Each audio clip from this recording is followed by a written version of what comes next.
এবারও হচ্ছে আমাদের র্যাব 15 বেশ জোরালো একটা প্রস্তুতি নিয়েছে, যাতে করে কোনো ধরনের সাম্প্রদায়িকতাকে কেন্দ্র করে কেউ কোনো ধরনের বিশৃঙ্খল পরিবেশ সৃষ্টি না করতে পারে। পূজা মণ্ডপের দায়িত্বে যারা আছেন তাদের সাথে আমরা যোগাযোগ করছি।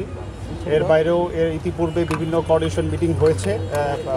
পূজার যারা আয়োজক কমিটিতে যারা আছেন তাদের সাথে আমাদের বিভিন্ন মিটিং হয়েছে, কথাবার্তা হয়েছে।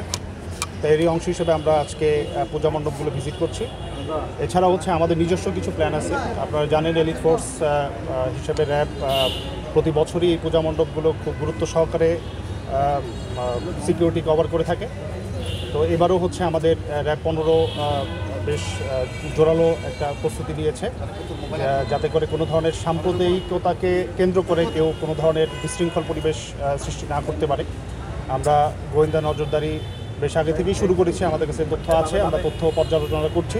এর বাইরেও হচ্ছে আমাদের 12টি টহল পরিচালনা করবে। এছাড়া সাদা পোশাকেও আমাদের লোক থাকবে। তবে সবচেয়ে বড় আমরা বিগত বছরগুলোর প্রেক্ষিতে আমি বলতে পারি যে সবচেয়ে বড় হচ্ছে আসলে এই পূজা মণ্ডপগুলো নিজস্ব সিকিউরিটি বা ভলান্টিয়ারের মাধ্যমে যদি তারা করে থাকে, আমরা খুব দ্রুত ইনফরমেশনগুলো পেতে পারি, সেই অনুযায়ী আমরা ব্যবস্থা নিতে পারি।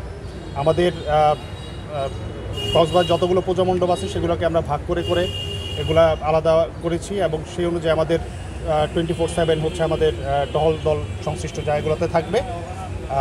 এবং আমাদের হটলাইন নাম্বারও আমরা চালু করেছি এই বিশেষ পূজাকে কেন্দ্র করে, যে মানে যে কোনো পরিস্থিতিতে ওই নাম্বারগুলোতে কল দিলে সাথে সাথে হচ্ছে আমাদের টহল দল আশেপাশেই থাকবে এবং দ্রুত রেসপন্স করবে।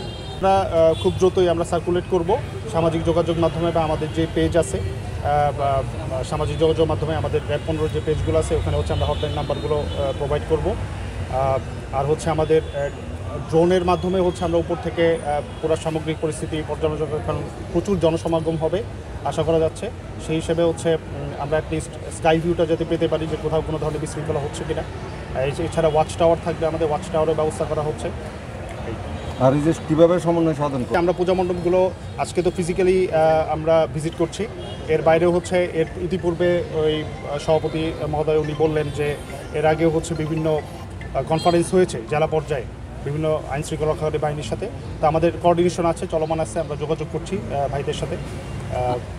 তাদের যে কোনো ধরনের রিকোয়ারমেন্ট আমরা ফুলফিল করার চেষ্টা করব। আমরা ওয়াচ টাওয়ারের ব্যবস্থা করব এবং হচ্ছে আমাদের সাদা পোশাকেও আমাদের লোক থাকবে। তবে আমি বলবো হচ্ছে আগেও বলেছি ওনাদের যে এই এক্সিট এবং এগুলাকে হচ্ছে যতটা মানে এগুলাকে খেয়াল রাখা, মানে এগুলা যদি যেই কেন্দ্রগুলোতে সর্বাধিক জনসমাগম হয় ওই মণ্ডপগুলোতে হচ্ছে তার এক্সিট এবং এন্ট্রেন্সগুলো যাতে খেয়াল রাখা হয়, যে না এখানে অতীতের বছরগুলোতেও অনেক দর্শনার্থী আসছে, সো এবারও যাতে এরকম যদি হয় তাহলে এগুলো যাতে বড় রাখা, ওপেন স্পেস রাখা, এই ব্যাপারগুলো যাতে তারা নিজেরাও একটু মাথায় রাখে, এগুলো বলা হয়েছে আগেও বিভিন্ন কনফারেন্সে বলা হয়েছে। কক্সবাজার জেলায় অনেক পয়েন্টে যেখান থেকে হচ্ছে পেট্রোলগুলো সব জায়গায় মানে প্রত্যেকটা এলাকার জন্য আলাদা করে পেট্রোল টিম গঠন করা হয়েছে, আলাদা করে সিগনিফিকেন্ট 24/7 থাকবে।